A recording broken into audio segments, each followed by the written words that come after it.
All right, can everybody hear me? Yes. Yeah, okay, that should be working. Very little preamble tonight because this is probably going to take a long time because it's Whatifalthist, and that is an exercise in endurance more than anything. Good evening, everybody.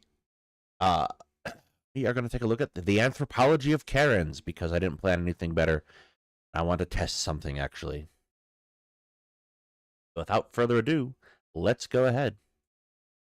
In our society, we treat anthropology as a field that is applied to other cultures. When we think of anthropologists, we imagine them in the Congo or New Guinea, studying tribal peoples. The field we use to study our own societies is sociology, which I think all reasonable people can agree has become leftist propaganda. Go to the Pardon?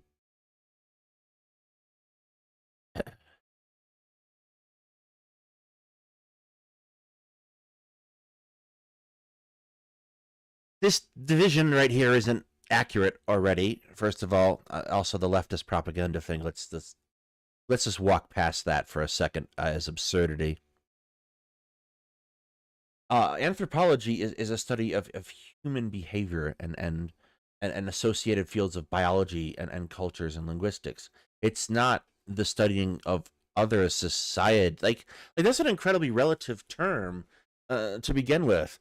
Like you have a sense of your own society, but you don't necessarily have and you're not studying your own society necessarily in sociology. What you're studying in sociology tends to be groups inside a society and impacts and how they're different. And anthropology tends to be a holistic look at humanity and what information we can draw from that.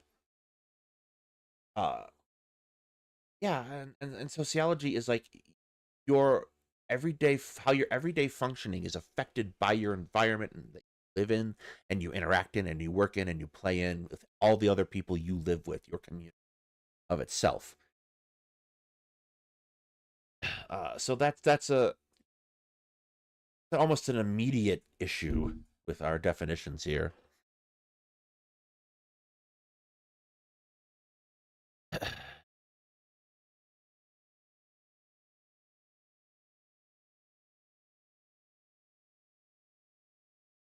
sociology section of the bookstore and try to find a single non-leftist book. And sociology departments at universities. Well, even if that were true, and it isn't. Even if that were true, also the existence of a particular party does not automatically entail that their work is biased. Universities are literally 99% left-leaning. What this means is that our society very rarely critically analyzes what's going on inside our own culture in an honest way. Instead, it's always done for politically biased reasons. That makes me sad, since I think there's actually really a lot that's going on today, and it's one of the most interesting events in history, while we're going through some of the most rapid social changes ever. It would be The Coddling of the American Mind by Righteous Mind by John Haidt. Why is this list so inconsistent? That's a minor quibble. John Haidt in one sign and Haidt in the next is fairly minor quibble.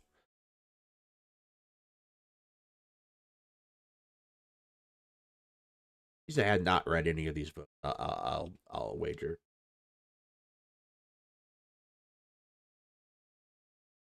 be super cool if we had more of an honest intellectual industry that broke down the culture of our society. For example, I've always See, here's the thing. There are criticisms you can make of academia, particularly of regards to how academia and social sciences like psychology and sociology sell themselves. But they're not. It's not because they're inherently leftist. It's because they're captured by capital and the opportunity to make money. And his inability to have that discussion very much a showing of his own biases, his inability to interface with the world in anything but ideological terms. Always been looking for a book on nerd or gamer culture, since as of now, I know I can't write that. At the same time, I think there's a lot to unpack on that topic. I sometimes like to pick topics that seem objectively silly and then break them down to the actually important symbolism. I did this with NPCs and incels already.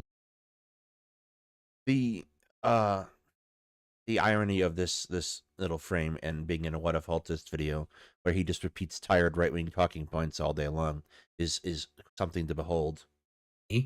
Now I'm going to do so with Karens. For those who don't know, Karen is a term for an annoying middle-aged lady who's entitled. The kind of person who goes to a restaurant and dislikes the service, demanding to speak to the manager. Alternately, the kind of person who calls the police on her neighbor's children playing outside. The thing, though, is that oftentimes silly things show and demonstrate important or meaningful threads. I argue that this is the case with the Karens. I actually think the Karens are a symbolic of a social trend that is destroying Western civilization. Are symbolic of a social trend. Jesus.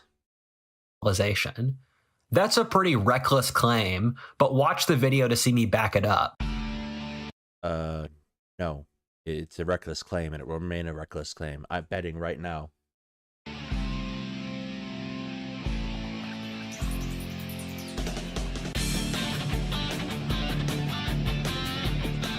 Who are the friends? Are there friends in this video? Does he prove he has a friend? That would make this video a landmark development in Whatifalthist land. Certain aspects of society seem silly even when we encounter them on a daily basis, and others... A book on debt isn't anthropological. It's sociological. By its very nature. Like, the fact that you...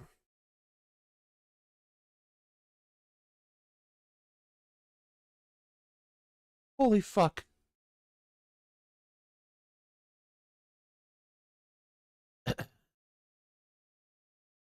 Totally normal even when they're insane. Debt is insane, and getting rid of debt can be incredibly difficult, but with PDS debt, you can find the best way to get out of debt. Personally, monthly struggle with debt, and which PDS debt and get out of debt now. I can't believe he managed to screw up his freaking ad.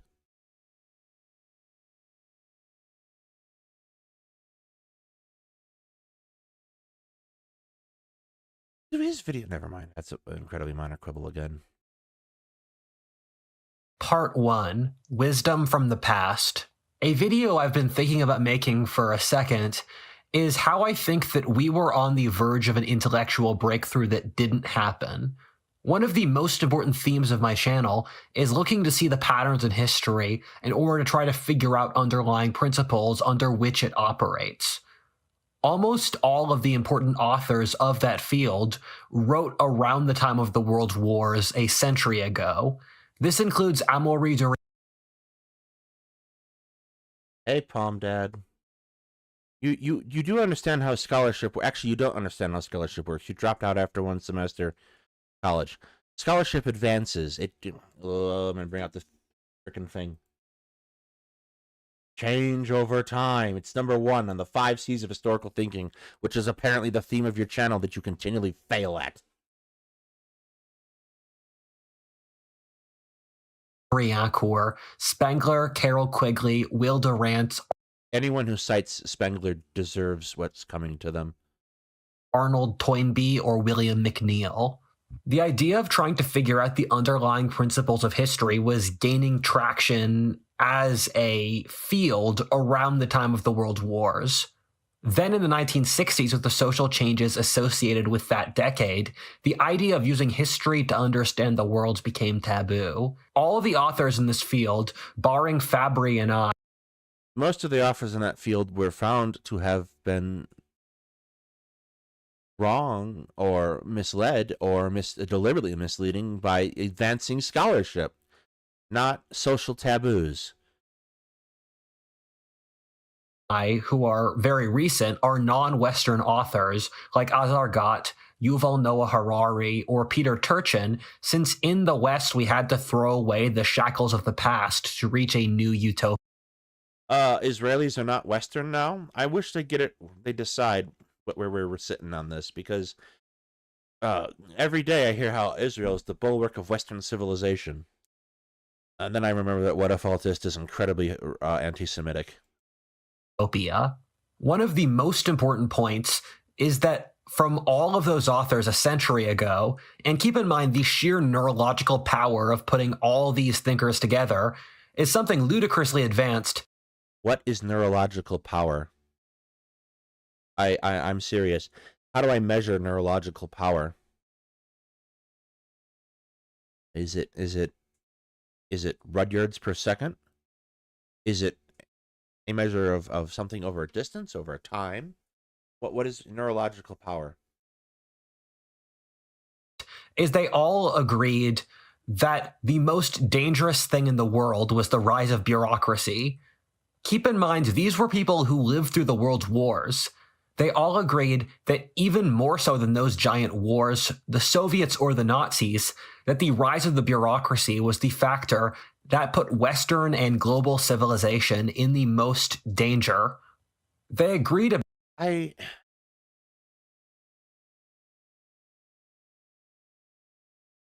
There's not really a bureaucracy's complexity and its ability to carry out complex tasks is linked to technological advancement. But bureaucracy itself is a fairly consistent thing throughout human history. Anytime we organize in the cities, we tend to build a bureaucracy of some sort. This is absolute nonsense. about this since they had all studied the factors that result in civilizational entropy. Every civilization eventually stagnates or declines. Thus, it makes sense for a historian to try to look for the factors which could possibly precipitate that. Oh, we got a map.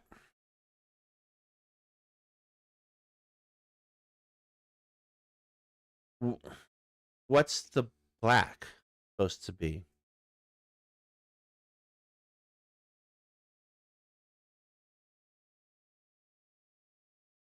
Why is the West somewhat arbitrarily defined in North America, too?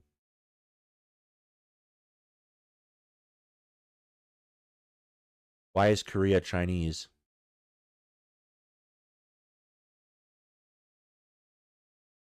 What's gray supposed to be? Asian Pacific Islanders. Learn the term Asian Pacific Islanders.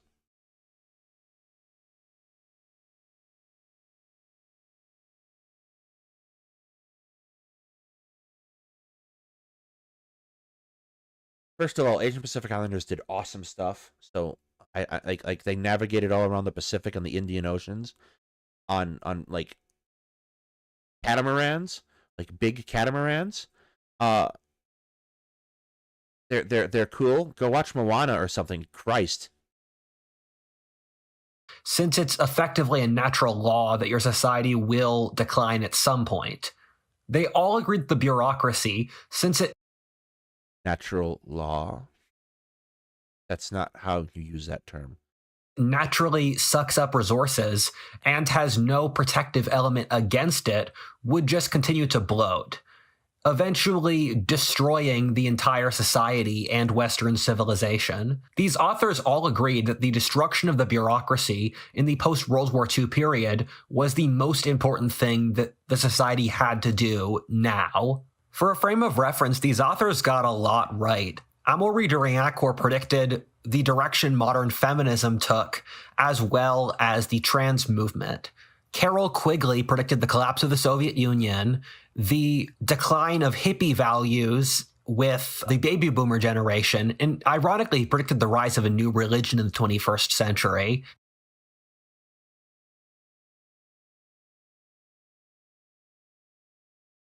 No, that's not how these things work. They're not making predictions, they're making projections. And it's not.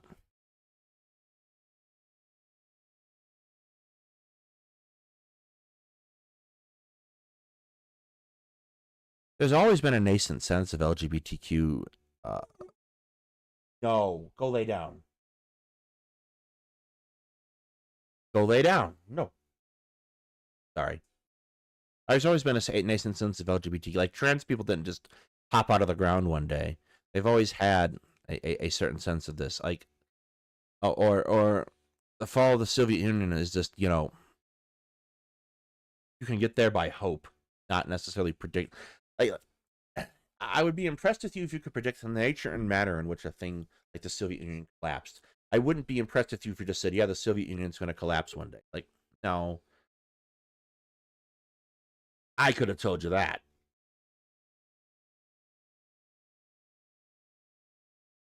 He, alongside many other authors, predicted imminent population collapse and decadence. And on top of There's that word again, decadence, that we don't know what it means. These are people who are writing basically in the tail end of empires, and they're onboarding a lot of the bad ideas that historians kind of ran with in Eurocentric historiography, right?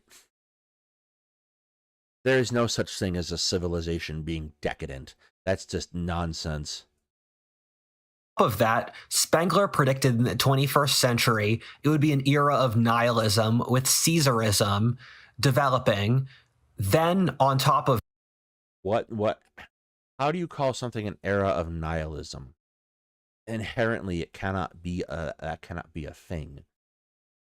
These are people who are looking at the collapse of the ongoing period between World War I and World War II, and a general changing of a guard, and like lamenting their the passing of their age.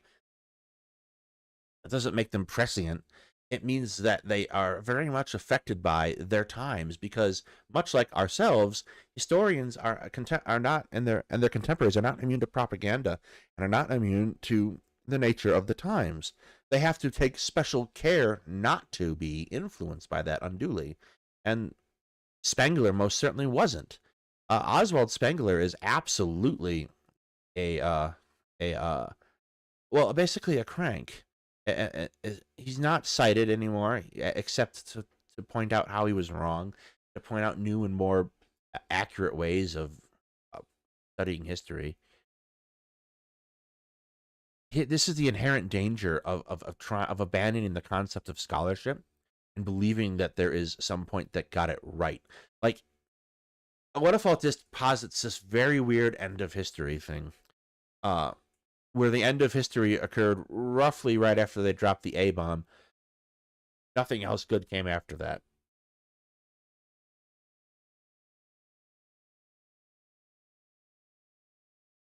Yeah, that's probably right, sweet as the guitar. of that, you would see population collapses as people would move to the countryside to escape the mechanical and sterile nature of that society. And so these authors weren't idiots. No one has moved to the countryside. Urban living is more popular than ever all across the world. Like, what is it? Hang on. Let's look this up. Just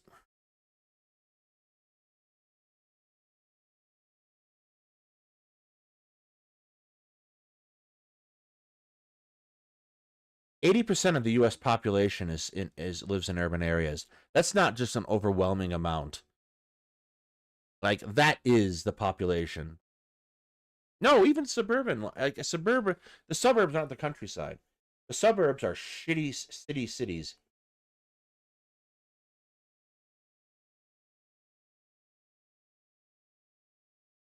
This is since the era around which these authors were writing had the managerial revolution, or a profound sociological change in which the world's ruling class shifted from aristocrats or business moguls to college-educated bureaucrats. This is since the business moguls in which the world's ruling class shifted from aristocrats or business moguls to college-educated. The inherent nature of an aristocracy is that it is bureaucratic. Think about the structure of aristocratic governments. You have dukes and various levels of aristocracy serving as bureaucratic functionaries. The fact that this was moved out of that is a reflection of the rise of liberal democracies, not a managerial revolution. There simply aren't aristocrats anymore. The jobs have to be taken up by somebody. Bureaucrats. This is since the growths in population, urbanization, or generally. Yeah, you can't just in 1 minute say, oh yeah, everyone moves out to the countryside, and he was right about that, and then say urbanization is growing. Come on. Scale alongside the governments needed to manage the world's wars meant that you needed to have large bureaucracies in order to manage just the sheer size of modern society. The reason I'm bringing all of this up is there are constantly a million different trajectories that societies can take at any given moment. Alternately, the human mind experiences a million different emotions on a monthly basis. How do those two things relate to one another? Emotions that a society chooses to take seriously relate to its social structure and self-interest. Societies don't really choose to take emotions seriously. Like,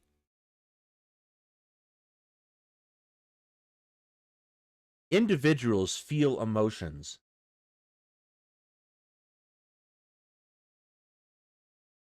They express emotions. Societies do not express emotions.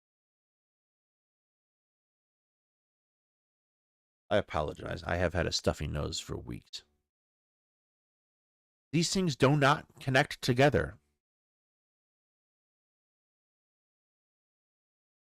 For example, as a man, there are points where I've definitely wanted to murder someone, where I feel a flash of rage at someone pissing me off. Our society doesn't honor. That's not a societal reflection. That's a personal failing.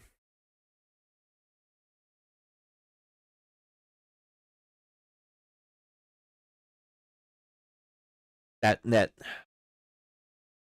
honor this at all. In that, it's kind of taboo to even say that, even though I think it's an emotion. It's hardly taboo to say that. Being angry is an emotion, and that's acceptable. Your emotions aren't good or bad, right? But being angry and saying, I want to kill somebody, or advancing down the various steps of that towards premeditated murder, is in fact bad. It's detrimental to this good order of society. Most men experience. When people. Well, everyone experiences anger. That's not unique. Not everyone necessarily goes, I want to kill the person that made me angry. Say men should express their emotions, they don't mean that way. That being said, there are eras of history.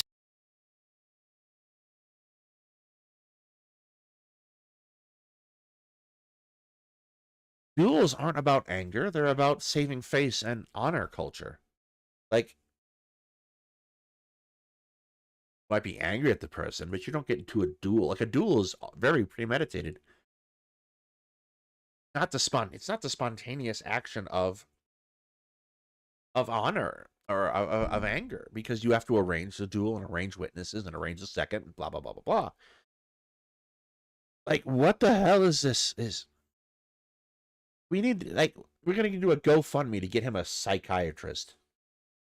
History where if someone insulted me and felt enraged, that I would legally be allowed to kill them on the spot. Thus, no, you would not. Duels are not instantaneous. Look at those people. They aren't all walking around in this picture. They aren't all walking around dressed like that, prepared to fight. Verona, you are not Romeo, although you might have weird predilections for teenage girls. Who knows? You are not Romeo.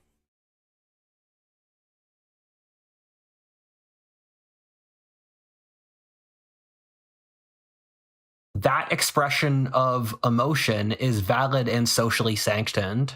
An argument I will make in this video is that people with the emotional state of Karens have always existed, but that in our era we choose to enable them due to the self-interest of the ruling class. In the same way that in Dark Age Europe or feudal Japan, they enabled angry young men to fight duels, since those were the kinds of people who were in charge of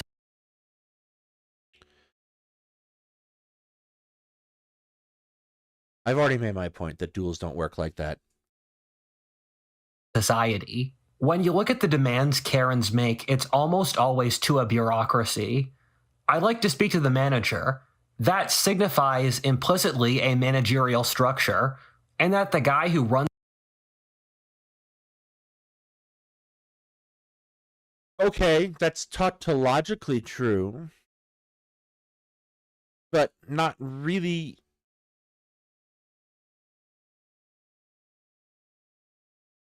the restaurant isn't a mom and pop shop who's a sole proprietor, but Well, wait a second. A manager can exist in a restaurant even if it is a small business.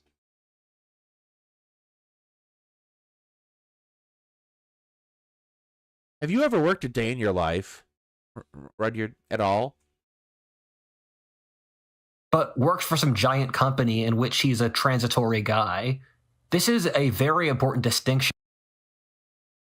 That's not necessarily true of all eras of American business culture. There's no one who can save this, Smith Black. You have had people who are incredibly loyal to companies who work for them for 10, 20, 30 years. That was hardly transitory. His name is Rudyard, but Rudy works in a pinch. Since it radically changes the incentives towards Karens in ways we'll see. One of my favorite political books ever is The Leviathan and Its Enemies by Samuel Francis. This book was so profound for me since as I read it, I felt like someone in the Middle Ages who just had feudalism explained to him. For someone living in the year 1300, they probably rarely thought about feudalism itself. It was just the way the world worked. We're much the same today. I don't think that's true. People were pretty analytical about the world in which they lived and generally tended to accept it as good. And it's hard to say. It's not like we have a whole bunch of records from peasants. But that's not a conclusion I could draw. In which most people have no idea how our society is actually governed because they just see it as normal. Samuel Francis explained all of modern society as an attempt by the bureaucracy to keep expanding at all costs. I'm not going to get into all of this, but here's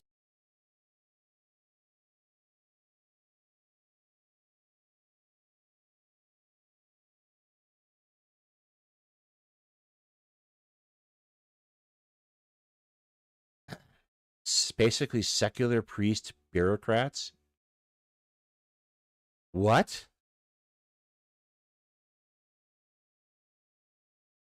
Our legal system does not make it very easy to sue people who don't follow bureaucratic protocol. Traditional religion, like the Catholic Church, is a bureaucracy. I hate to tell you.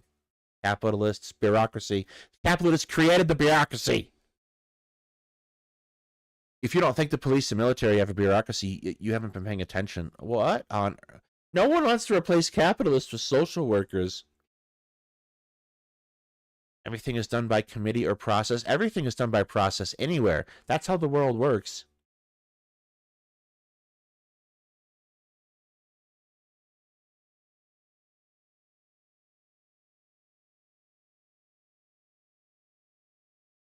It's only 10 minutes. Oh my God. There's a text wall if you want to know more. This frankly deserves to be its own. I don't want to know more. I want your brain when you die. I want to do tests on it. video at some point.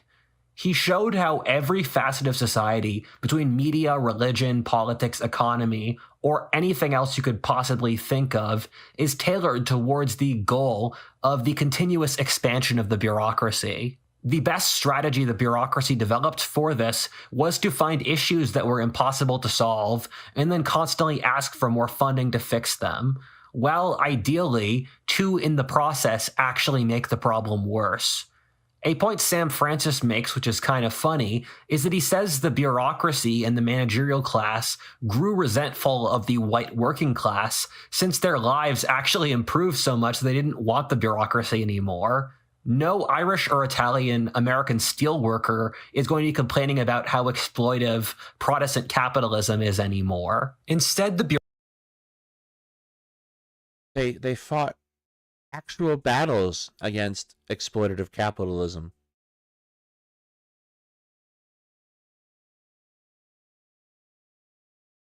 What are you on? What drugs you have to take to think like this? bureaucracy picks issues like climate change, racial politics, or sex. These are not being picked by bureaucracies.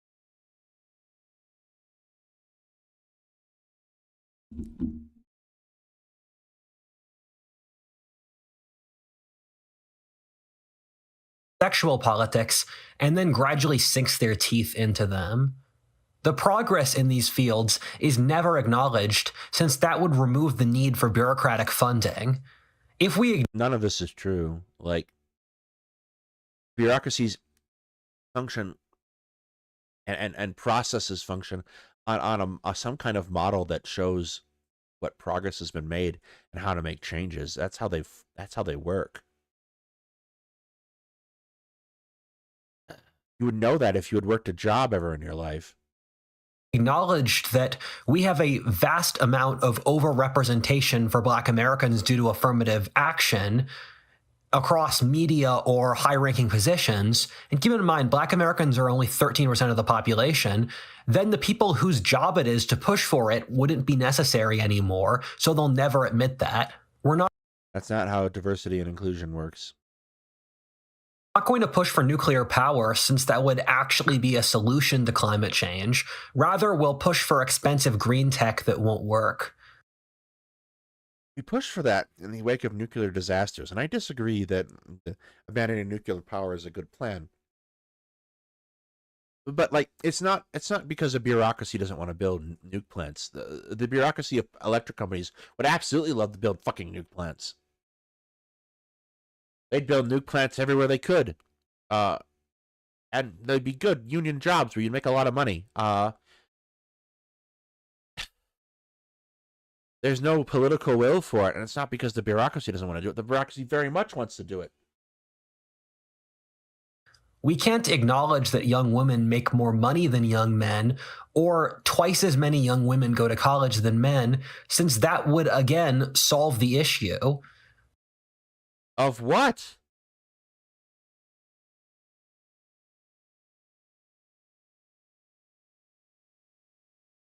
Of what? What's the issue? This may sound unbelievably cynical for me to say, but keep in mind, this is in the direct financial interests of the people involved. Also, a lot of these people... Yes, people do things in their financial interests. That doesn't necessarily mean there's some kind of conspiracy of managers and bureaucrats to make it happen. Genuinely can't lose their jobs.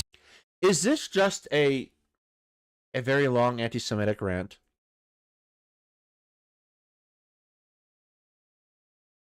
It is, isn't it?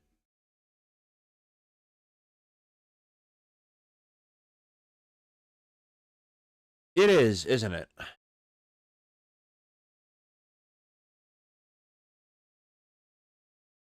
Because most people in America are financially struggling. And so they can rationalize this to say that I need to keep doing this to support my family. And if you look over history, People can get incredibly cynical when the incentive structures line up for it, whether the Atlantic slave trade as an example, where people would buy slaves and then work them to death before buying more slaves with that money, or the genocide of the American Midwest in the Beaver Wars by the Iroquois to get cheaper beaver pelts. Here's where all of this fits in.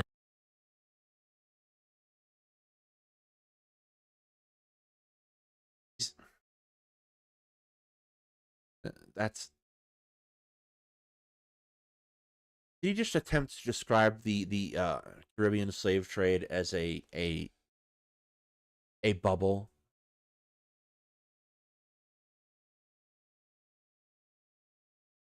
Did you just describe the Caribbean slave trade as a bubble? Buy tulip, plant tulip, invest tulip money into more tulip.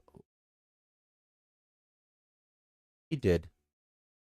The reason we enable the silly emotions of Karens is that every time the Karens ask for something, it involves the expansion of the bureaucracy. Your neighbor.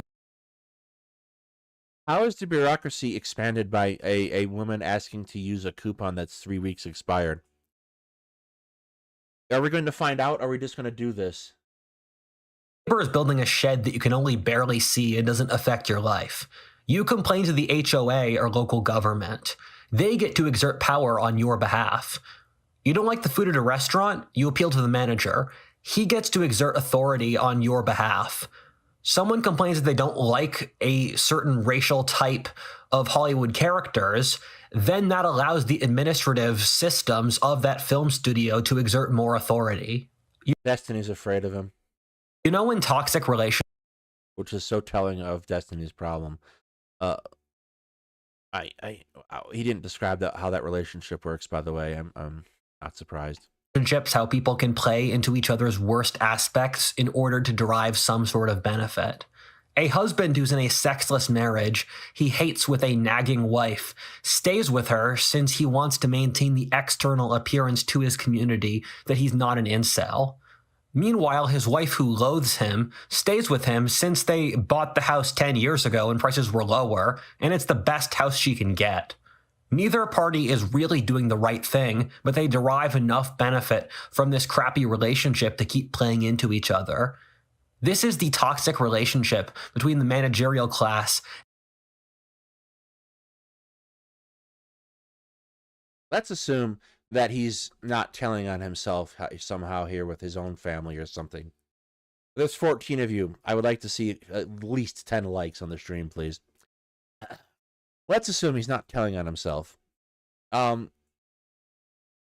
Women like this. There's a fairly implicit kind of hypergamy argument in there. That's not usually why someone is going to stay in a toxic relationship. It's only been relatively recently, within the last 50 years, that women have had access to the ability to exist in society on their own. For example, opening bank accounts, getting credit cards on their own names, etc., etc., etc. This like button's fine too.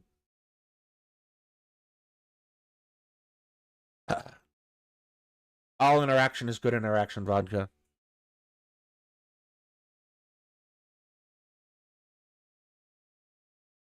We even buy houses, yes. There are a lot of reasons that can keep someone in a toxic relationship. Not necessarily because someone has strictly identified what they're going to, like, what societal issues they're going to have, but because they're typically material issues.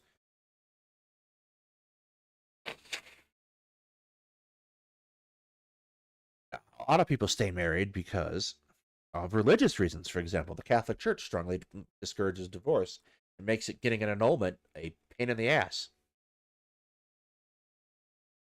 Be socially ostracized from your community. All kinds of reasons that you might stay in a bad marriage. I'll talk about the customer service phenomena because I can speak to that extensively. I worked for 6 years in a call center. I know exactly how this works.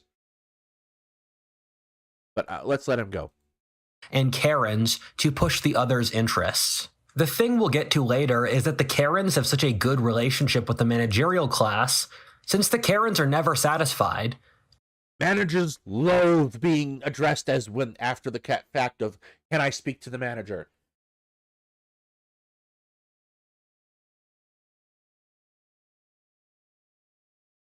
Nothing will make you more likely to get kicked up the nuts than asking to speak to the manager until corporate intervenes. They could have an amazing life, but they will find some detail to dislike, like the food not being warm enough or low cost housing being built a few miles from them. It's so bizarre that this demographic NIMBYs are now managers. or upper middle class women are probably the most privileged demographic in history, but at the same time, they Okay. No. find so much to be resentful about. This is wonderful for the bureaucracy. Isn't it always fun when you watch Whatifalthist videos and he's like inching close to this concept of alienation, talking about an actual real life concept that isn't made up? And then he just runs past it, ever having touched the concept. Isn't that great? Doesn't it make you feel fuzzy? Since it keeps on giving them cover to keep growing themselves. Something that's always shocked me is how often these great institutions cave to the demands of radical leftists. For example, how many leftist state governments let the summer of love happen? Alternately, how Columbia or NYU are appeasing their pro-Hamas protesters, or Disney caving to internet left. That says Palestine, not Hamas. Who want them to be more weak. The thing is, you can just choose to not cave to demand. What's making Disney weak?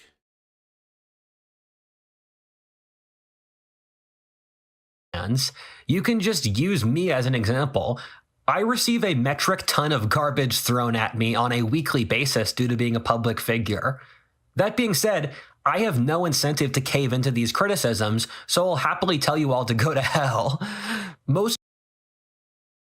I bet you, if I stood in front of Whatifalthist, the axe in my hand, said never make another video, break all your hard drives right now, he would. Just putting that out there.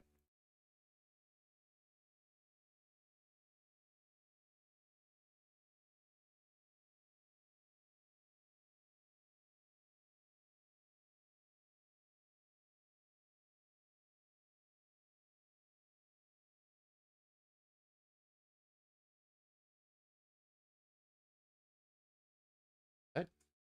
Oh. I need to check the thing. Make sure this is what I think it is.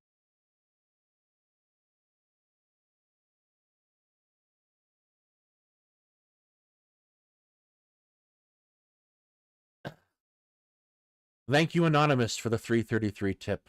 I'm very sorry you had to watch Whatifalthist's Karen video. I did it to myself. Most of these far-left critics only represent something like 10% of America's population, and for multinational companies, it's some absolutely minuscule percentage of their global market. It's inside the...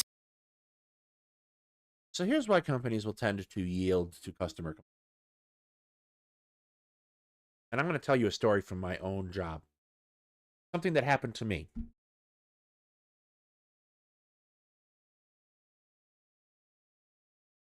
I don't get super chats yet. There is a link for Stream Elements donation system in our description.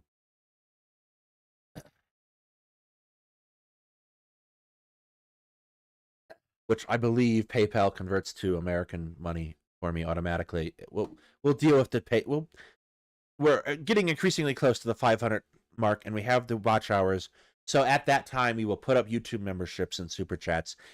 Deal with the structure of that when the time comes. Yeah, it's at 500 subs. So also, you see 473, I think it is right now. If you can make that like 480 if you haven't already subscribed. Anyway, I used to work at a electric company in Northern Illinois. You can figure out which one it is incredibly easily. I'm not saying it out loud. They get pissed about that. Illinois has 2 electric distribution companies, one in the southern part of the state and one in the northern part of the state. I worked for the northern one. I was a customer service agent on the phones.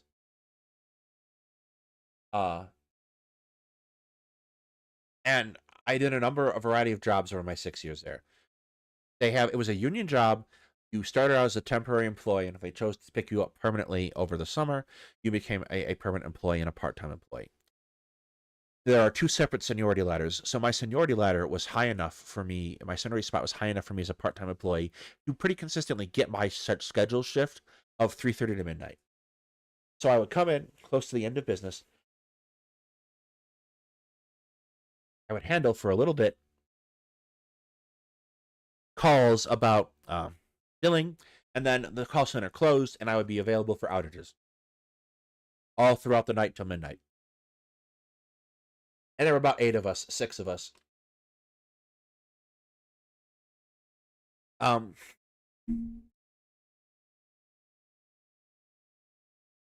night, there was a pretty bad storm going on. This individual had power lines come down in his yard. And if you know anything about electrical infrastructure, not all the lines on a power pole are power lines. Some of our telephones, some of our cable, etc. These are actually remarkably low priority calls if your power isn't out. Particularly in the middle of a storm. So this guy calls in several times, 3 or 4 times, and then finally calls in a 5th time and gets me. He expresses a significant amount of frustration, decides that he's not satisfied with the situation. I look up what's happening. I have a supervisor call over to the control center to see what the priority on this is and what's going on, and not very high. So I tell him that, and he says, well, fine, I'm calling the CEO, who's a friend of mine. And the CEO of this particular company has a absolutely ridiculous name. You can find her if you look up civil fraud or a criminal fraud cases in Illinois with regards to electric company. It turns out he does. And he raises a stink with the CEO. I followed the procedure in place for this situation precisely. However, the CEO calls my department's director, who forms a meeting of all the senior managers and then all the managers. Eventually, we get to the point where I have to sit in a disciplinary hearing because the guy decided to call the CEO, despite the fact that I had followed that procedure precisely. From this interaction, a new procedure was generated. The reason that they do these company demands is because they follow customer demands. Is because it's easier than not. This guy got non-critical cable lines. Some of them come out and look at non-critical lines down because he called the CEO. He was able to bypass that system. It wasn't because it expanded the manager's power. It diluted it significantly. It made us all look like fucking idiots. They do these things because these people can pay. These people can become patrons of the company or of the person if on a career climb.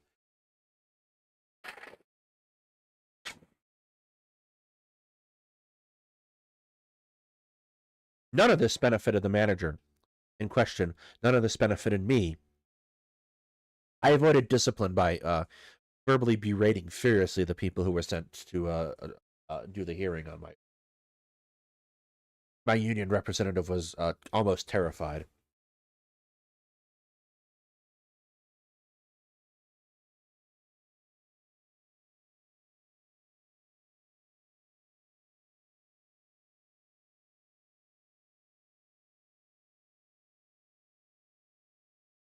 That's very much why these things happen. It's not because it expands managerial power.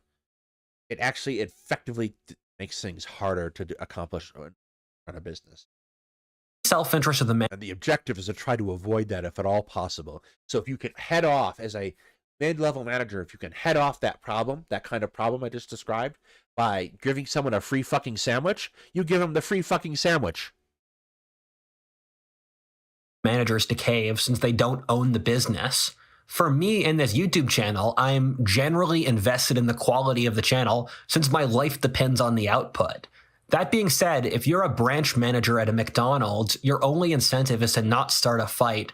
So yes, you will cave to these ridiculous demands just to make your life easier. Yes, but that doesn't grow bureaucracy's power.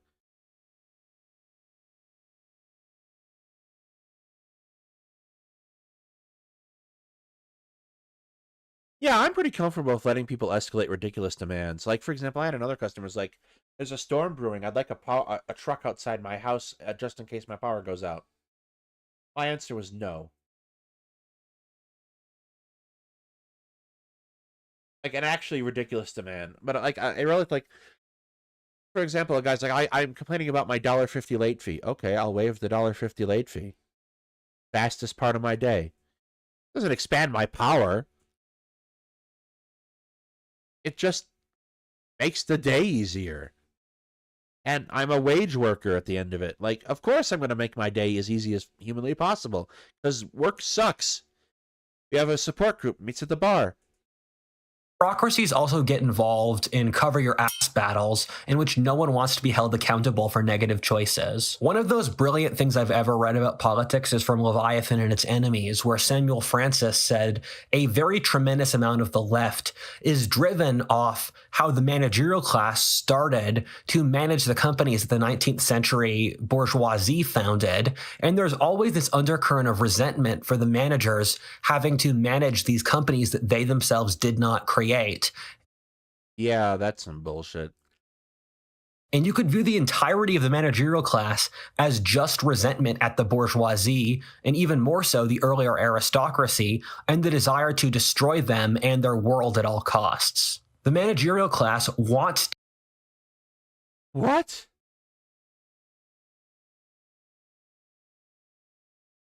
to cave to these demands since it pushes the self-interest of the managers. People talk about how the deep state has more influence on policy than the presidents, and I think that's basically true, in that you see an anti-deep state president like Trump show up, but the US kept on doing a lot of the No. Governments tend to work off of inertia. Donald Trump wasn't really that, like, revolutionary. Like, Donald Trump talks, but he doesn't do things.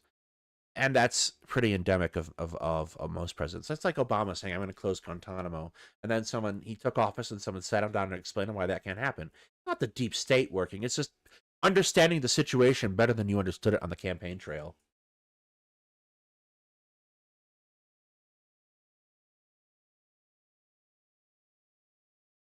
same bad stuff, even though he directly said he didn't want to. This happened since the president will only be there for 4 to 8 years, while these deep state interests are there forever. Thus, they've been able to needle their power and interest. Called institutional memory. It's not deep state interests. Come on.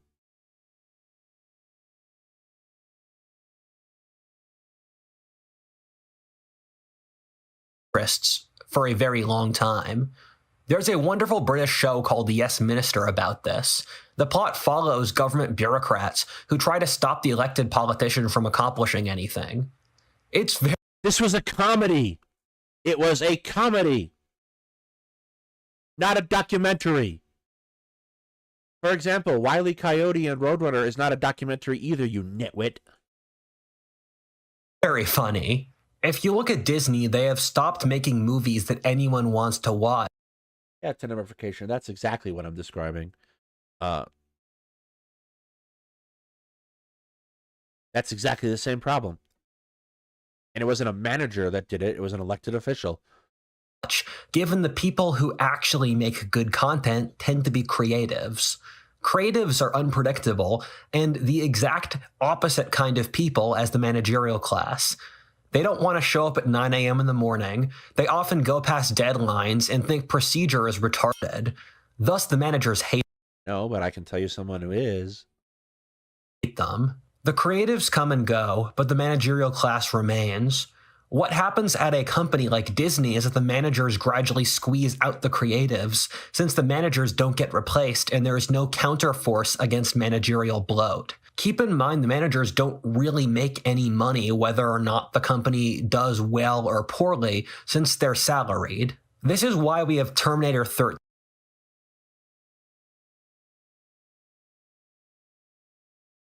First of all, they get bonuses based on company key performance indicators. Like you know this if you worked a job a day in your life. In most companies, you get a bonus based off the KPIs of your department. Because their incentive is to make something predictable that they know will make some money rather than anything good. Thus, So they're making money for the company. Holy shit! You just contradicted. No, maybe that sentence. the incentive for the managerial class is to push DEI stuff, which allows more managers to manage the DEI stuff. People make things that they know will sell them, not because like representation is important.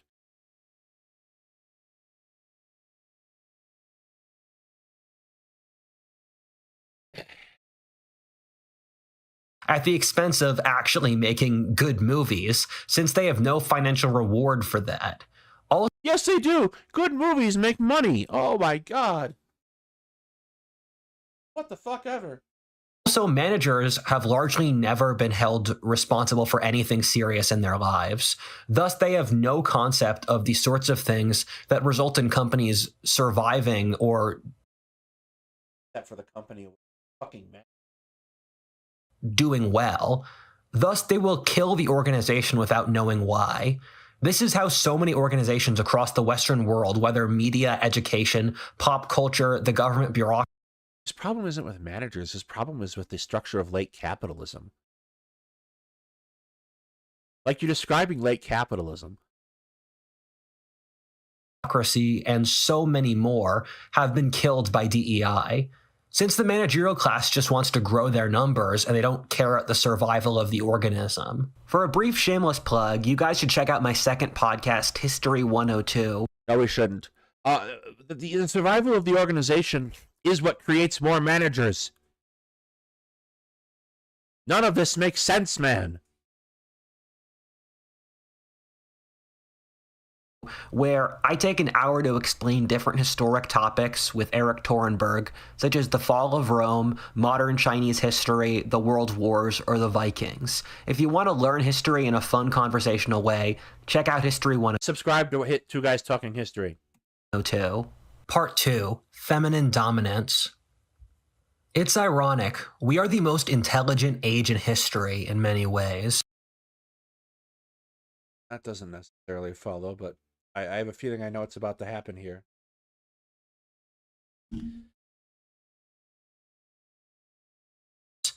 If you understood the complexity of the chips that go into the device you're currently watching this video on, you would see that on a technical basis, our society is ludicrously impressive. That being said, we are the most profoundly stupid age in history in other ways. You are the most profoundly stupid person in history, but this is not the most profoundly stupid age. For example, how we think men and women are the same, how we think we can infinitely. No one thinks that men and women are the same. Okay? They are, however, recognizing that there are not many inherent differences, advantages in being a man or being that individual capability is what matters, and individual proclivity is what.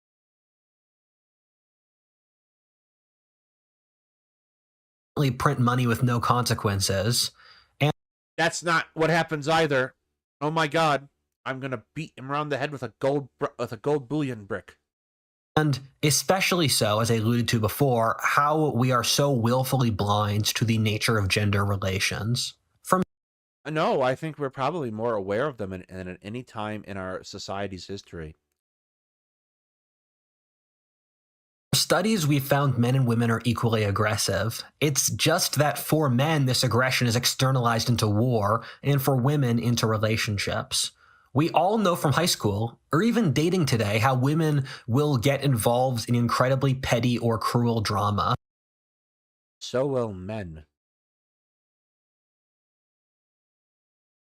What do you think Destiny does all day?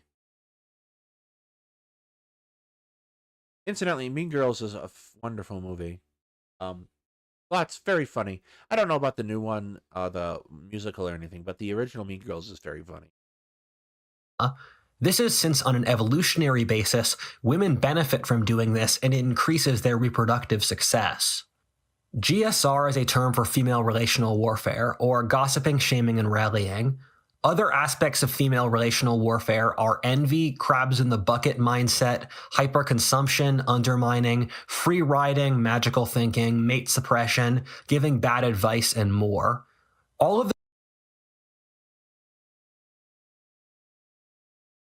Female relational. No. Oh no, we're doing this. Hang on, we're about to see something happen here. It's going to be remarkable. Watch how he decides to compare managers and leftism generally to being feminine.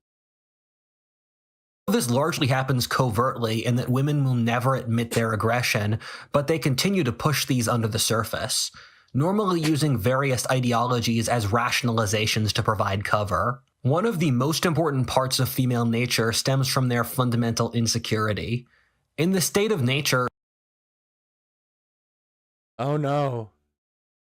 women can't defend themselves against men due to their physical weakness.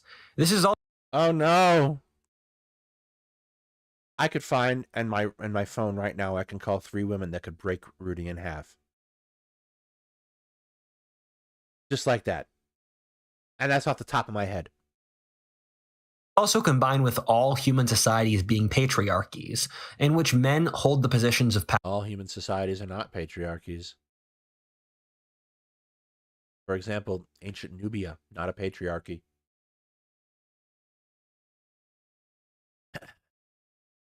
You would know that if you studied Africa in a non-racist way. Power. Thus, toxic femininity will try I can name even more societies that aren't patriarchies, but let's carry on. to use every hook or crook as a way to get even with men. This includes verbal ability, using sexuality as leverage, resource accumulation, or working together as a group.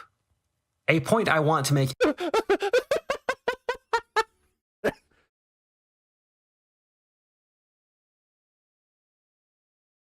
Working together as a group. Did you know collaboration is now womanly? Oh.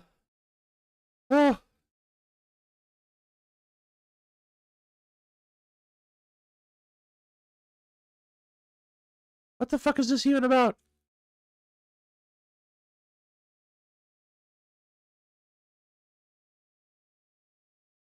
The women are conspiring against Rudyard. Is that what this is about? The women are conspiring against me. No, you just don't have Riz, son.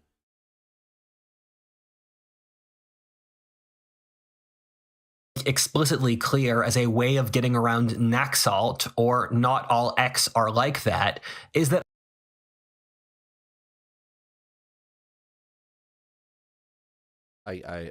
I'm talking about the feminine, not women.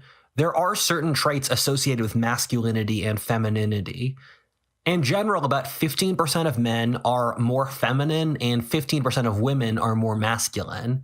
There are women who have more masculine-like psychologies. I'm speaking in demographic generalities here. The second is that this is explicitly about toxic femininity or toxic masculinity. There's this whole mental school in the red pill that toxic masculinity doesn't exist. This is an argument from definition, something I hate and I would ban if I was hate arguments and definition, and if I was dictator, I would use them. Yeah, you're very well adjusted.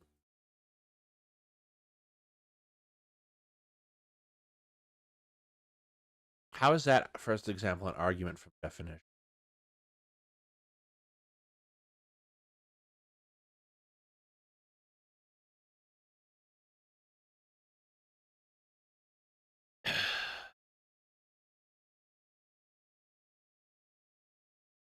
All right, Avery's giving me a funny look, so we're going to take a short break.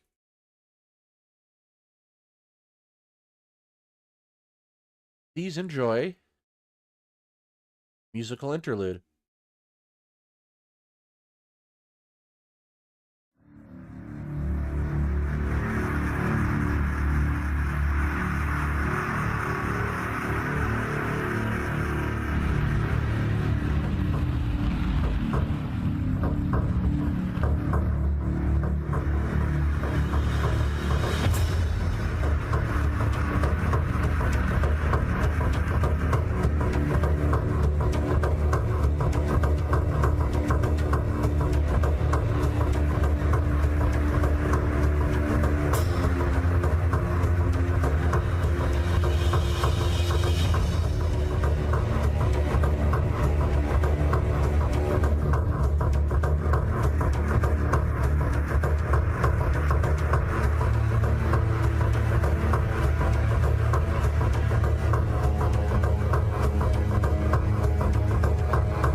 Okie dokie. I don't know if you can hear me.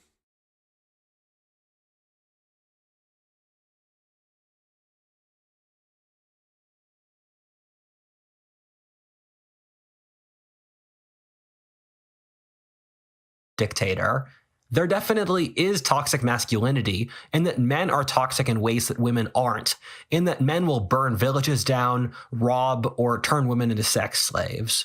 The reality, though, is that almost none of that happens anymore in the modern West, and we are the society with Israel,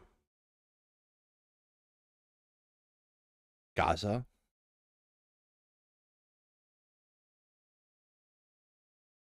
the least of these behaviors ever. In almost all cases, when feminists talk about toxic masculinity, they're projecting how toxic femininity acts. I remember there was this case in the Canadian Parliament where they were complaining about a guy angrily bumping into another guy being a sign of toxic masculinity. Toxic masculinity would be challenging the other guy to the duel. I don't think toxic masculinity even processes that as a choice, but that is how toxic femininity acts. I'm describing toxic feminine behavior here. Not all women act like this, and like all humans, women exist on a gradation from toxic to healthy. There is also the healthy Spectrum. feminine, which is loving, inspiring, optimistic, honest, nice, and humble. When I'm talking Submissive. Humble. here, I'm not insulting all women, rather criticizing a subdemographic. In the same way, I talk about violent crime statistics, I'm criticizing a subdemographic of toxic men. The fact, though, that any criticism of women, even explicitly toxic women, is treated as misogynistic in our society It isn't. is very telling about our social structure, in my opinion at least. One of my good friends and the co-host of my former podcast, Common Ground, Dave Hamilton, wrote a book on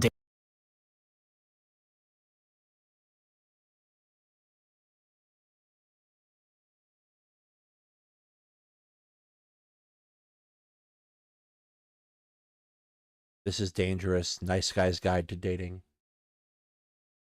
dating called The Nice Guy's Guide to Dating. It's very good. He developed Hamilton's law of female dominance, or the idea that women will push the boundaries in relationships as far as they can until they get enforced. If you have a relationship with a woman besides your mother, this is kind of obvious.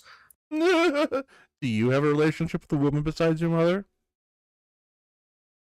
The reason your girlfriend or wife doesn't like you hanging out with your friends, that the towel in the bathroom doesn't match the carpet, or expects you to say feminist talking points like that men are trash, is since she's trying to test to see what your boundaries are. No. That's not what's happening. It might be what's happening, but that's not inherently what's happening. It's a way of testing you. This is called a shit test. My favorite video by my good friend Homath is called Who's a 10? It's about why women will say that all women are 10s, or that all women are as attractive as they could possibly be.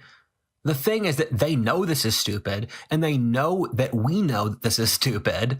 The reality is that the reason they make this silly claim is that by saying every woman is a 10 gives women of all levels of attractiveness a positional advantage in negotiating with men. No, it doesn't. Look, if I think someone's unattractive, someone coming along and saying that they are attractive isn't going to make me think that they're attractive.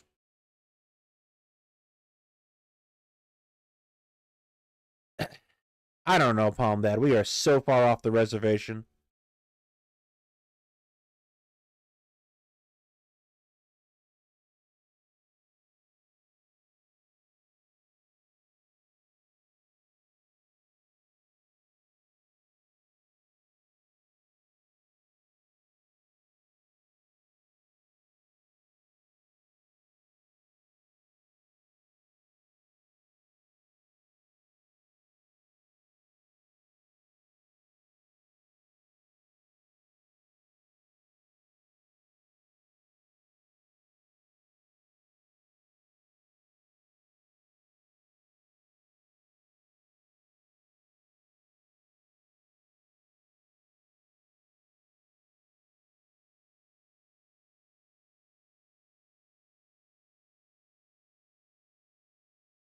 Dream title change. I'd say that feminism is this on a macro international scale, in which feminism is a framework through which women can more effectively negotiate with men. What this demonstrates is that toxic femininity will pick. Feminism is not just one thing. There are lots of different schools of thought in feminism. Symbolic issues that aren't actually about the underlying point. This is one of the most important things to understand when you're arguing with women. That in most cases, the thing they're arguing about is not the actual problem. For example, if your girlfriend picks some inane detail to argue over, the reality is that she probably doesn't respect you and is demonstrating that. No, she might actually not like what you just said to her. Just a thought. Sometimes women are very clear in their communication styles. Leave me alone, creep. I don't want you to talk to me is not ambiguous at all, Rudyard, and I'm sure you've heard that quite a bit. It's not to say against porn. There are. It's just I don't actually believe most women are coming at this in good faith. This is since most of them tolerate female promiscuity or things like dressing scantily, GSR, disloyalty, or reading the female equivalent of like 50 Shades of Grey. The female equivalent of 50 Shades of Grey is 50 Shades of Grey. If your girlfriend doesn't like you watching porn, she probably doesn't actually care about porn per se on a moral basis. She just wants to maintain a sexual monopoly over you. Or she doesn't like you watching porn. Women generally see the world through emotional states and men largely through physical states. You can see this in everything each of the sexes do. No. Lord of the Rings, highly emotional story. The Odyssey, highly emotional story. How do you not cry when the dog recognizes Odysseus as he finally comes home? Come on. The Martian, highly emotional story.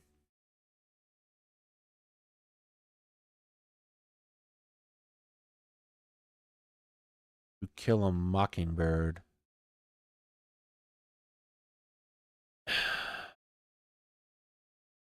No. When men write stories, they write about the plot or the things that happen, and women write out the internal emotional states of the characters involved.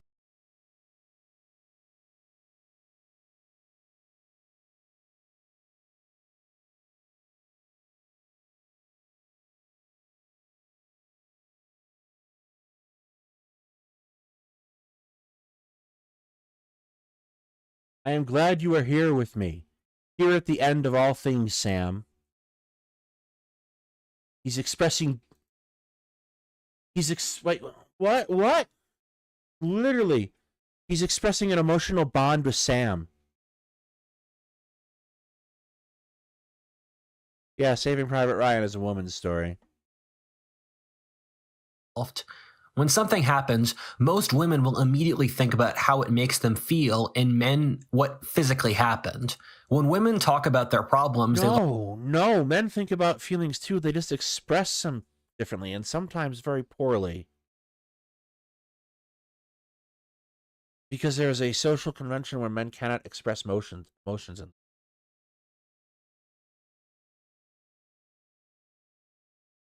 largely want sympathy and men want solutions. Thus, with toxic women, they play power games that try to get people to enforce their emotional states. Ironically, they try. What does that even mean?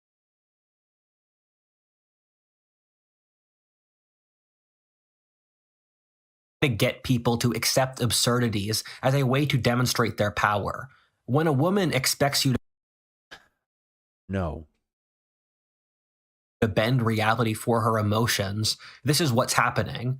For example, if you criticize her and say that she hasn't been emotionally sensitive to your needs lately, then she goes on a rant about how she's only been doing that since you're toxic and controlling and thus deserve it. What she's subconsciously. What?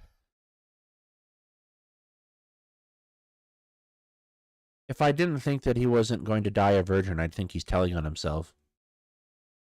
Trying to do is to get you to submit to her, to put her needs before yours. Christianity says that the greatest sin is pride, and I think that first of all, the very concept of love is placing the needs of someone above yourself. the concept of reciprocal love is that you each place the needs of each other above your own, and that fundamentally is how a monogamous relationship is usually most successful. That's one of the most profound truths that has ever been discovered in history. The most toxic element of male and female psychology is pride in differing ways. For men, it's the idea of total dominance. The Nazis wanting to genocide Eastern Europe for their own Lebensraum. Also, Western Europe. For women, it's getting something for nothing. Toxic femininity gets off on the idea of not being held to standards while getting whatever they want. A girl who's so... Which, interestingly enough, like, I'm not saying that doesn't exist, but it requires some adherence to some pretty ridiculous beauty standards usually. hot she doesn't have to do anything for men, and they will still buy her vacations, cars, or obsess over her. Men generally want power directly, women indirectly. That's because women have found it easier to hold power indirectly more typically speaking. If you went back to the conditions humans evolved in, and this is still really true today, power comes from a spear tip or the muzzle of a gun. Not necessarily. Those are both used by men, and thus society Plenty of women can use spears and guns. is a patriarchy. Thus, for women, That's not how society became a patriarchy. You look much closer to your own Christian roots, Rudyard. The call is coming from inside the house, Rudyard. aim is to have men who obsess over them and will defend them since they can't protect themselves. For AI art, this isn't half bad. Under all these explanations, the Karen making the ridiculous ask is a form of power play. When she's complaining about her... Sure, it is, but it's not a aspect of femininity. Men do these things too. her neighbor's kids running a lemonade Frequently. stand, the salmon ceviche not having the right gluten-free sauce, or a movie not having enough black people, it's really a feminine dominance game. I like how he manages to bring everything back to his racism. Can I make other people accept my absurdities against their own best interests? To tie this back to the earlier section, the reason the bureaucracy plays into this is that since this toxic power will keep pushing until it gets stopped. And that's perfect for the bureaucracy. The bureaucracy wants to have infinite demands, since that way it'll never not be needed. I've said before in multiple videos why the left in our society in general caters to women. How any criticism... Yeah, we're here. We are definitely at the part where I thought this was going to go. This is a pretty common thing conservatives like to do. They like to insist that femininity is insidious. And the left is feminine. Ergo, the left is insidious. But let's carry on. of a woman will get you tarred and feathered as sexist. How women can abort their babies. If they don't like a hookup, they can say the man assaulted them. They don't have to sleep with their husbands. They aren't expected to be nice, chaste, or have children. Oh wow, this is getting increasingly dark. Or be respectful. There is literally no place where you can hold a woman to any standard. The reasoning for this... Not true. This is all untrue. This is the bureaucracy and women have mutual self-interests. From the bureaucracy's side of things, women are more submissive, agreeable, socialized, and generally make easier cogs in the machine that is... You just got done saying how women will try to push the boundaries of what is acceptable.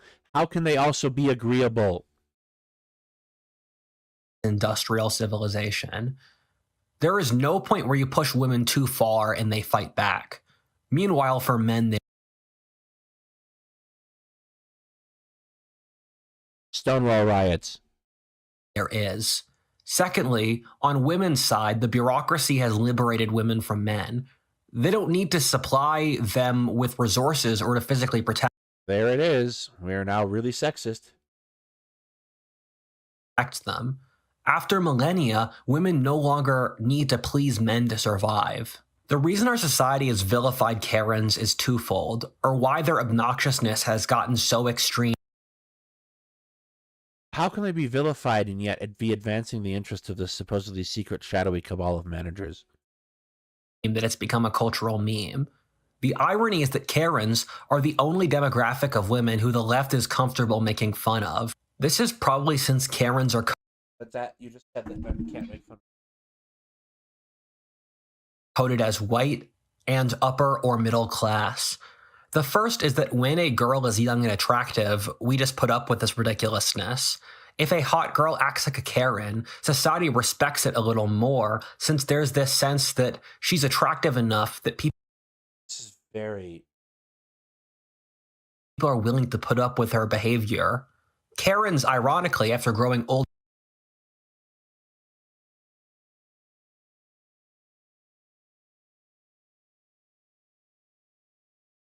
they're less attractive, think they can still do these kinds of behaviors, and I think so as a form of coping with losing their looks. The disjoint between their expectations and the reality becomes jarring. The second thing is the name Karen peaked in popularity in the 50s and 60s, making this generation part of the end of the baby boomers. The boomers themselves have a reputation for entitlement, which I assume must play into this. I made a video on the baby boomers here. The boomers are also by far. We watched it. It was awful. Untrue entirely. Are the least liked generation. For baby boomer women, their entire lives have involved women getting more influence. They were growing up when the second wave of feminism was rising. Then, since that point, women gradually. This is the least feminist person you could possibly be naming. Were liberalized compared to men. Over that time, the society has lost any protections against toxic femininity, and the value of female sexuality has increased. What this means is that they have no frame of reference for someone even holding toxic femininity in check. Part 3, ignorance. Yes, you are, Rudyard. Very ignorant. An ironic thing is that the thing I dislike the most about the Karens is probably not what you'd expect. It's that they propound such a banal and meaningless worldview. The things they care about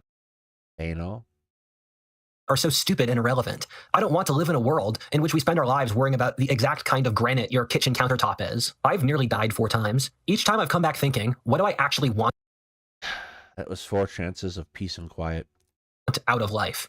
The conclusion I've come to each time is not that. It always shocks me that people's lives are consumed by such complete minutia, and when they're on their death. So basically, your home is going to look like trash unless you can somehow find a woman to decorate it for you. Beds. There's no chance they'll care about that.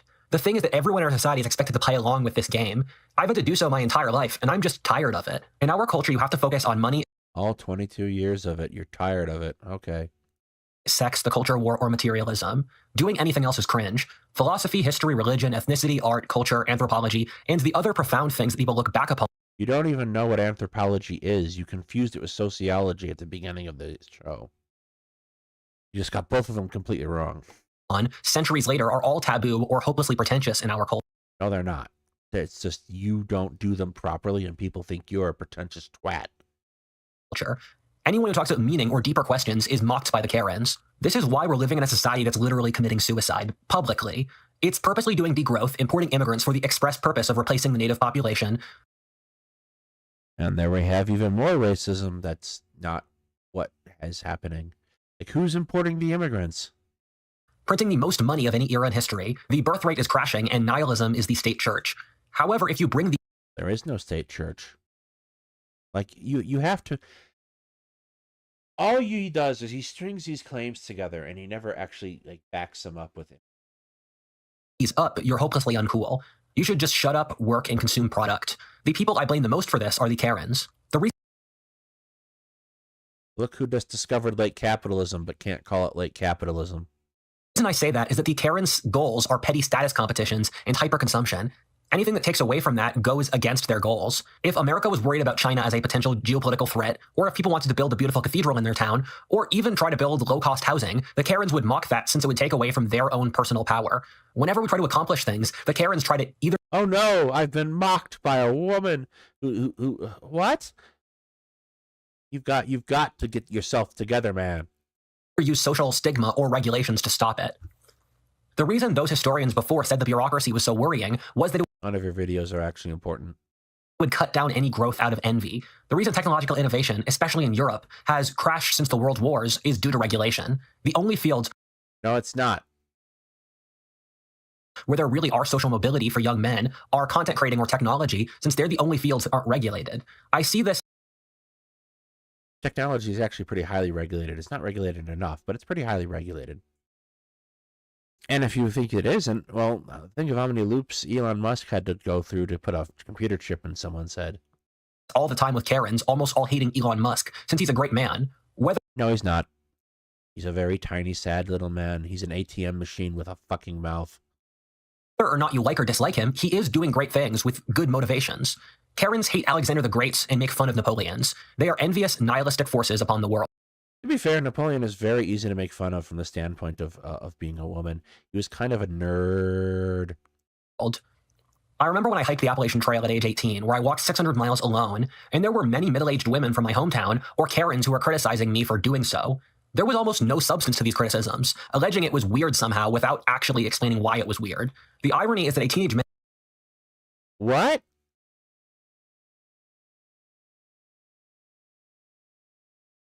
What?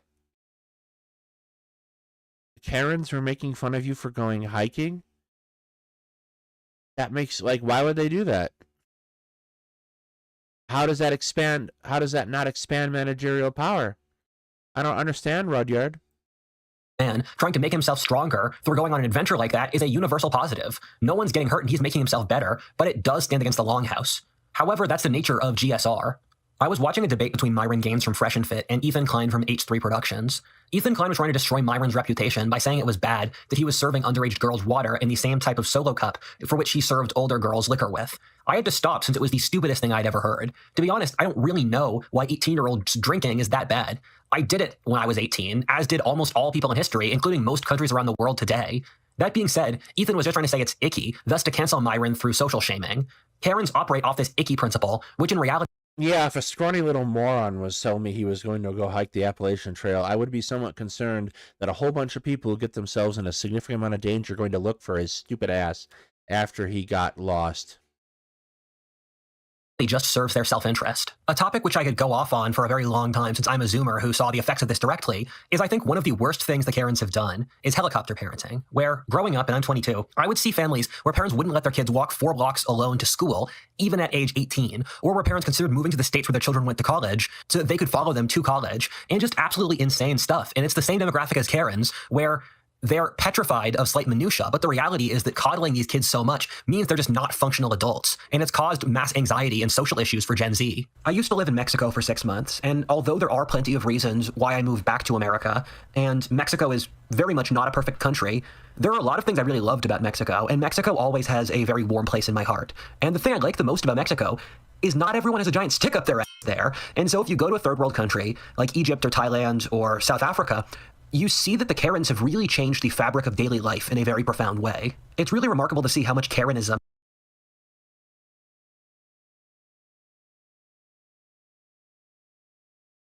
Egypt is a third world country. The correct term is developing nation. Egypt's also one of the most powerful nations in North Africa and the Middle East. Affects every single level of daily life. And a lot of it is just because the Karens don't like the idea of other people having more fun than them. And in Mexico, you have a really lively street life with people selling stuff in the street or people hanging out in the street or partying or dancing. And that's just impossible in America due to Karens shutting that stuff down. I can think of at least 3 cities off the top of my head where I can find vibrant street life. Quite commonly. Like outdoor patio systems and like street life is very common in American cities. Alternately, I think it's absolutely insane that we're at a point where it's not normal for kids to play outside, which is just something that the rest of history would totally take for granted, because Karens will call the police on other people's kids playing outside. And as a Zoomer, I watch— I've never seen any example of police being called. Like the kids in the neighborhood play outside all the time here and no one calls the police. I've never seen one example of that happening. Older TV shows and older movies, and it's so obvious that we used to be a much happier and a much looser society. Back in the day, after— No, that's not representative of the overall mental health of the society. Work, guys would head to the bar together and hang out. That doesn't really happen anymore because their Karen wives don't like them doing that. Or you'll watch— You are such a little weird person. Movies like Jackass or Ferris Bueller's Day Off, and those movies would never get made today because the Karens hate people having reckless fun. And I think it's just destroyed our entire society. No, that's not why those movies won't get me. The thing our Jackass was stupid when it came out. Ferris Bueller's Day Off is good, but kind of problematic. Bars are significantly more expensive. People's wages are stagnant. They don't have nearly as much money to spend on bars, and even with the people you do find at bars on a constant basis tend to be, well, losers. society shames people for versus the things it doesn't shame people for are so ludicrous. If a young man starts a stamp collection, he's going to be ruthlessly mocked. The thing is he's not hurting anyone, and it's way better than being a criminal or No one is mocking you for starting a stamp collection. so many other things. Ironically, we will mock a young man for reading history or philosophy and trying to understand the world more so than him just going to the club and partying like a degenerate, even though the first No, none of this is true. This is all generalizations. first two things are objectively better for him as Who hurt you? Who is the girl that hurt you? an individual and society. At the same time, our society apologizes for literal criminals. We enable prepubescent children to have life-changing surgeries with no guidance. We let teachers and students dress up as furries. How come the guy who has the stamp collection There's pretty considerable guidance required to get surgery done of any type. gets mocked, but not the kid in the furry suit? This is since for Karens, they envy the first since he actually has interests and does stuff. Meanwhile, they pity the furry and feel good about how superior they are to him. This is why women give each other purposely bad advice like, be promiscuous, gain weight, be ugly, be annoying, disrespectful, or be a lesbian. It's a way of removing competition. I'm so tired of going to restaurants where the waiter asks me if I want a lemon with my iced tea. In what universe would I possibly care? The reason they do that, though, Some people prefer lemon with their iced tea. Holy shit. Such a little freak. is that there are Karens who would get worked up about that. Meanwhile, I'll bring up the fact that at current trends, the world's population is about to totally plummet, while our currency is on the brink of total collapse and break.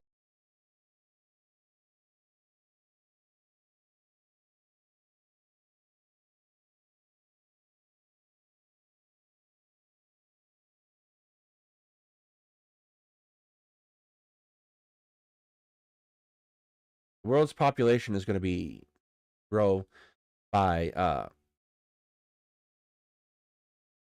over the course of the next 25 years, approximately 1.7 billion. The rate of growth is slowing. There's no indication that it's going to collapse. Breakdown, and then I get mocked for being a doomer. Our society Well, that's because you're wrong.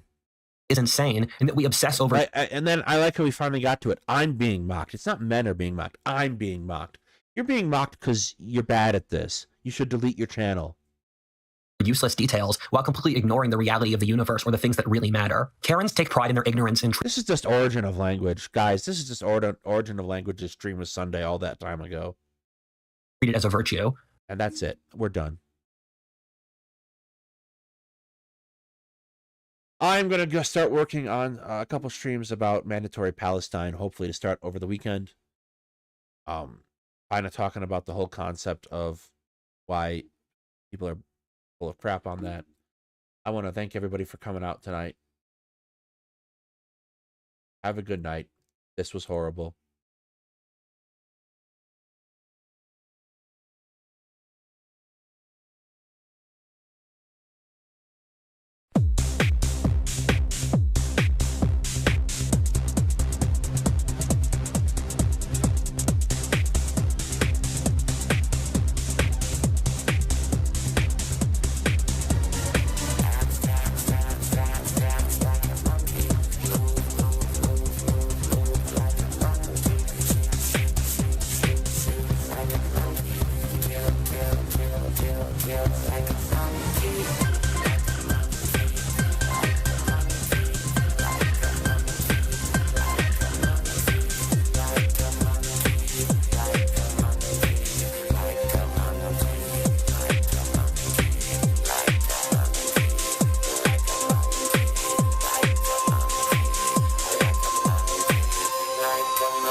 dance, dance, dance like a monkey.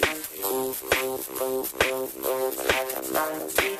Shoot, shoot, shoot, shoot like a monkey. Kill, kill, kill, kill, kill like a monkey.